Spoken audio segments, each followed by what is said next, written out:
मी सौ स्वाती चंद्रशेखर अदमानी आपल्या नवीन व्हिडिओमध्ये सर्वांचे सहर्ष स्वागत। आज आहे वसंत पंचमी। माघ महिन्यातील शुक्ल पक्षातील 5व्या तिथीला येणारा सण म्हणजे वसंत पंचमी। वसंत म्हणजे ऋतुराज। वसंत हा सर्व ऋतूंचा राजा आहे। नुकताच शिशिर संपून गेलेला आहे।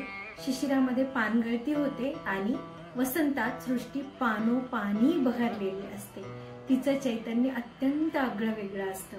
म्हणूनच वसंताच्या निमित्ताने इंदिरा संत यांची बहावा या वृक्षावरती एक सुंदर अशी कविता आहे। त्याचे 2 कडवे मी तुमच्यासाठी इथे सांगू इच्छिते। कळत येती ओठावरती तुला पाहता शब्द वाहवा, सोनवर खिले झुंबरले उनी दिमाखात हा उभा बहावा। पीतांबर नेसुनी युगंधर जणू झळकला या भूलोकी, पुन्हा एकदा पार्थासाठी गीता येतो सांगे श्लोकी। अर्थातच या कवितेच्या फक्त 2 ओळी आहे। कविता खूप मोठी आहे, परंतु इंदिरा संत यांनी बहावा या वृक्षाचे इतके सुंदर वर्णन केले आहे। त्यांनी असंही म्हटलं आहे की त्याचे जे झुंबर आणि लोलक लोंबत आहे ते अक्षरशः नववधूच्या मेखल्यासारखे आहे। काय अद्भुत आणि अलौकिक आणि सुंदर कल्पना आहे नाही ही?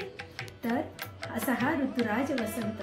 वसंत म्हणजे चैतन्य, वसंत म्हणजे आनंद, वसंत म्हणजे पानोपानी बहरलेली सृष्टी, वसंत म्हणजे बहार, वसंत म्हणजे नव्याने येणाऱ्या फुलांना बहर आणि अनेक प्रकारचे नवनवीन पाने फुले यांनी नटलेली सृष्टी, असा हा ऋतुराज वसंत। आता आपण जाऊया थोडंसं पुराणात। पुराणामध्ये या दिवशी वसंत पंचमीला माता सरस्वतीचा जन्म झाला असं म्हणतात। तर ब्रह्मदेवांनी संपूर्ण सृष्टी निर्माण केली आणि त्यांना असं लक्षात आलं की सृष्टी तर निर्माण केली, परंतु सृष्टीत जडत्व आहे, यामध्ये चैतन्यच नाही आहे।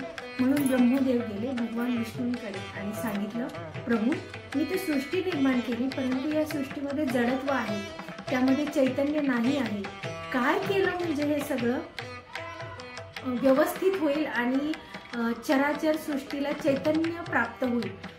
त्यामुळे भगवान विष्णूंनी पाचारण केलं आदिशक्ती आदिमाया जगदंबेला आणि तिने तिच्या रूपातून तिच्या अंशातून अतिशय सुकुमार सुंदर सुकुमार अशी एक देवी उत्पन्न केली आणि तीच ही देवी शारदा सरस्वती।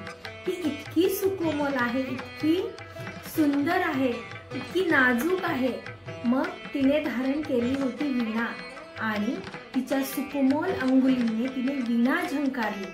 त्या वीणेने सृष्टीत चैतन्य निर्माण झालं, चराचरातील जडत्व नाहीसं झालं। पशु पक्षी जीव जंतू मानव प्राणी सर्वांना वाचा फुटली आणि आगळं वेगळं असं सळसळतं चैतन्य या सृष्टीत निर्माण झालं। ही होती माता सरस्वतीच्या वीणेच्या झंकाराची किमया, त्यामुळे हे सगळं घडून आलं। त्यामुळे या दिवशी वसंत पंचमीला कलाकार लोकांसाठी खूप मोठा हा सण आहे, कारण की या दिवशी संगीताची पूजा केली जाते, संगीत वाद्यांची पूजा केली जाते आणि माता सरस्वतीचा आशीर्वाद प्राप्त केला जातो। त्याचबरोबर सरस्वती ही विद्येची देवता आहे। ती विद्यार्थ्यांसाठी खूप महत्त्वाचा आशीष देणारी देवी आहे। म्हणून प्रत्येक विद्यालयात या दिवशी खूप मोठ्या प्रमाणात वसंत पंचमीचा सण साजरा केला जातो आणि माता सरस्वतीची खूप मोठ्या प्रमाणात पूजा केली जाते। विद्यार्थ्यांना बुद्धी मिळो, त्यांची अभ्यासात प्रगती होऊ, नावलौकिक मिळो, यासाठी माता शारदेचा पूजन केलं जातं। हे प्रत्येक विद्यालयात ही पूजा होतेच होते। तर सरस्वती मातेची 11 नावे प्रचलित आहेत आणि या 11 नावांची जर पूजा केली, विद्यार्थ्यांनी असू दे, कलाकारांनी असू दे, कुणीही असू दे, तर त्याचा विशेष असा आशीर्वाद आपल्याला प्राप्त होतो। ती 11 नावे म्हणजे शारदा, सरस्वती, भारती, वीणावादिनी, बुद्धिदायिनी, हंस सुवाहिनी, वागेश्वरी, कौमुदी प्रयक्ता, ख्यात्वा, चंद्रकांता आणि भुवनेश्वरी। तिची नावेही किती गोड आणि सुंदर आहेत नाही? प्रत्येक नावाला असा वेगळा एक अर्थ आहे। अर्थातच माता शारदा आहे, शुभ्र वसन ल्यालेली आहे, ती हंस वाहिनी आहे, तिचं वाहन हंस आहे आणि तिने धारण केलेली आहे वीणा, ज्या वीणेचा झंकार इतका कोमल, इतका मधुर आहे, नुसती वीणा ऐकली तरी मन आणि चित्तवृत्ती प्रफुल्लित होतात. तसंच या दिवसात वसंतामध्ये पिवळ्या रंगाला खूप विशेष महत्त्व आहे. उत्तरेमध्ये जे राईची फुलं म्हणतो आपण, मोहरीची शेती, ती पूर्ण पिवळ्या फुलांनी बहरलेली असते आणि असा भास होतो की शेकडो मैल एकरान एकरा शेतामध्ये सोनं पिकलेलं आहे. इतका तो पिवळा रंग सुंदर आणि मोहक दिसतो. आपला बहावाही अर्थातच पिवळा आहे. रस्त्यावर चालताना दिसणारी विविध रंगाची बोगनवेल, गुलमोहर, पळस, किती किती फुलांची आणि वृक्षांची नावं घ्यावी की जी या वसंतात पानोपानी बहरलेली असतात आणि तो नजारा अत्यंत सुंदर असतो. म्हणून देवीला, शारदेला यावेळी पिवळा नैवेद्य दाखवण्याची प्रघात आहे. पिवळा गोड भात, पिवळी फुले, पिवळी मिठाई आणि सर्व पिवळ्या रंगाने तिचा शृंगार केला जातो. आणि देवी सरस्वतीला बोरांचा नैवेद्यही खूप महत्वाचा मानला जातो. तर त्यामागे कथा अशी आहे, वसंत पंचमीच्या दिवशी प्रभू श्रीराम शबरी मातेला भेटले होते. प्रभूंचे कोमल पाय शबरी मातेच्या झोपडीला लागले होते आणि शबरीची उष्टी बोरे प्रभू श्रीरामांनी आजच्याच दिवशी खाल्ली होती.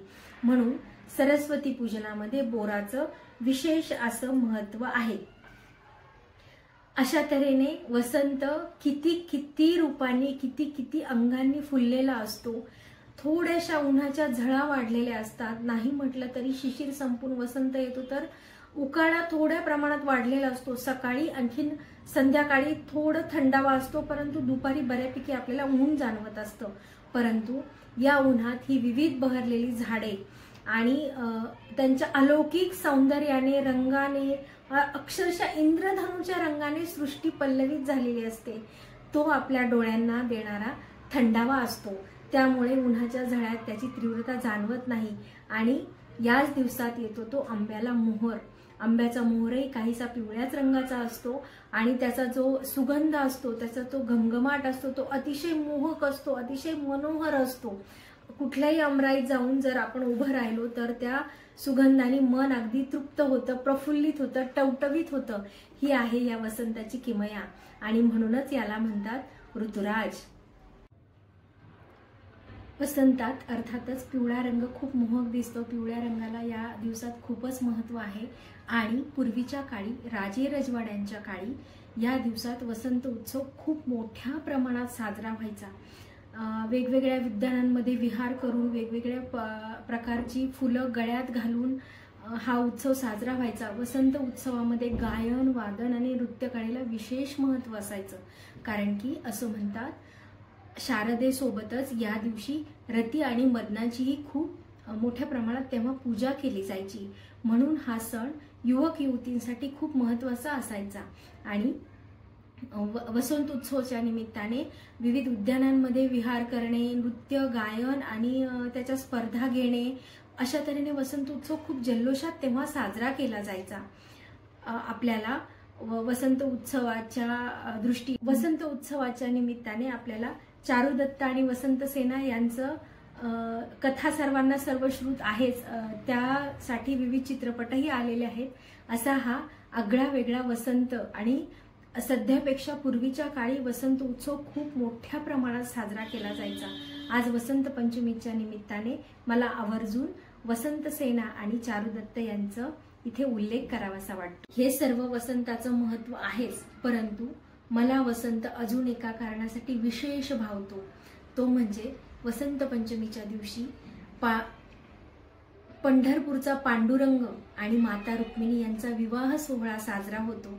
तो सावळा श्रीरंग आणि ती साजिरी रुक्मिणी यांचा विवाह पंढरपूरमध्ये दुपारी वसंत पंचमीच्या दिवशी अतिशय जल्लोषात साजरा होतो आणि तो सोहळा अतिशय देखणा असतो, खूप बघण्यासारखा असतो.